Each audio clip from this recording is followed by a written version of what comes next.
आणि थेट आपण पुण्यामध्ये जाऊयात आणि पुण्यामध्ये जर आपण पाहिलं तर आता हा टँकर काढण्याचं काम सुरू आहे। अग्निशमन दलाचे जवान या ठिकाणी आहेत आणि आता हे टँकर काढलं जातंय। पुण्यामध्ये सध्या ऑपरेशन टँकर समाधान चौकामध्ये रस्त्यावरच मोठा भगदाड पडलं आणि त्यामध्ये हा संपूर्ण ट्रक जो आहे तो खाली गेलाय। 30 ते 40 फुटांचा हा खड्डा आहे आणि त्यामध्ये नाल्यामध्ये हा ट्रक जो आहे तो अशा प्रकारे अडकलेला आहे। इथे हा ट्रक पार्क करून ठेवण्यात आलेला होता आणि नाले सफाईचं काम सुरू होतं आणि आता या टँकरला बाहेर काढण्यासाठी क्रेन आणण्यात आली आहे। गेले 2 तास झाले हा ट्रक बाहेर काढण्यासाठी अग्निशमन दलाचे प्रयत्न सुरू आहेत।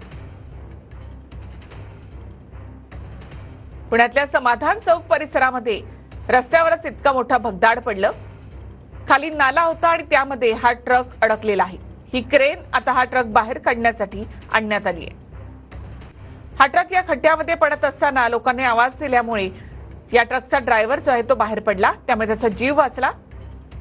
सिटी पोस्ट इमारतीच्या आवारामध्येच या रस्त्यावर मोठं भगदाड पडलं।